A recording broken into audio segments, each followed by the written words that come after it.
The fun differential in the Mariners game yesterday was negative, as was the run differential, as Cleveland scored 5 to Seattle's 2.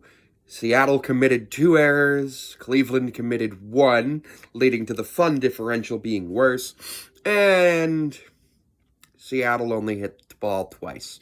They did get on base a few times with a walk. Julio's batting up to 217. I'm pretty happy for Julio. JP struck out twice. Polanco struck out twice. Garver struck out. Raleigh struck out. France struck out, but he's on a 5-game hitting streak and got on base twice. Ty had a great game. Canzone struck out twice, and Rojas struck out twice. We struck out 12 times. We've struck out 66 times through 6 games. We are striking out 11 times a game. But on the flip side, we struck out the Guardians 11 times, but we allowed them on base 13 times with the runs and the walk. The errors actually just led to people scoring, which also lowered the fun differential. You know, not really a fan of the fun differential being that low. And then Castillo. Castillo had a great first 4 innings. And then we thought he was going to get out of the 5th inning after a couple of quick pop-ups. And unfortunately, what ended up happening is Haniger committed an error that led to a run scoring from Will Brennan all the way from first. I'm sorry, I thought he was going to get out of the 4th inning. The first 3 innings were great. He had 6 strikeouts. The first 3 innings were great. He had 6 strikeouts. And then he just sort of imploded. I don't like when my starting pitcher implodes. But he did better. He did do 5 2/3, giving up 10 hits, 4 runs, all of them earned. Walking 1, striking out 7, and giving up a home run to raise his season ERA to 6.75. Saucedo came in for 2/3 of an inning,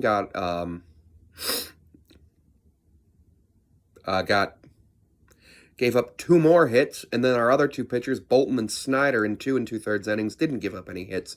So that's good when the 2 guys you have come in to try to get your offense to start doing things and all of that just sort of come in and do things. Naylor did get walked intentionally, which was fine, so Castillo didn't lose control on that one, but you could tell that he was losing control on his secondary pitches as the game got later, which was interesting to see because he was losing control in the last game as well. And every time our starter, and he's our number 1 starter, realistically our ace, every time that happens, we have to worry about what it's going to do to our bullpen. Because our bullpen has some injuries right now. Matt Brash is out until the end of April. It's a mess right now with the bullpen. And the offense not doing great is a problem too. But we have improved. We have improved on everything except the strikeout problem. I don't know what's going on with J.P. Crawford with the striking out twice yesterday. That in the batting average of .083 and the OPS of 362. Not happy about that. Julio's 541 OPS is going to improve. He hasn't had a home run this year. Haniger's 872 OPS, really good. I honestly think Julio's batting average is going to go somewhere between 240 and 260 by the end of the year. And I think Haniger's actually going to go down to like 240 to 260 from the 286 that he's at. I just do not understand how the Mariners can spend all of this money, get rid of people who they say are, people who are masters of striking out, like Suarez and Hernandez, and bring in this, where through 6 games we've struck out 66 times for exactly 11 per game. We are on pace to strike out 1,782 times. So we've actually lowered it since the other day when we were on pace to strike out almost 1,900 times. I'm proud of them for that. I don't really know what else to say. But, yeah, hopefully the Mariners offense can get going. There is a game today at 4 o'clock. It is going to be a game between us and the Guardians again, which is the end of the series. The Mariners and Guardians are, of course, tied 1-1 in the series. Let's go ahead and look at the pitching matchup. We've got Kirby, really good pitcher, had one start. I believe he's our only starter with a win this season, versus Logan Allen, who last year went 7-8 with a 3.81 ERA in 24 games and 125 innings pitched with 119 strikeouts.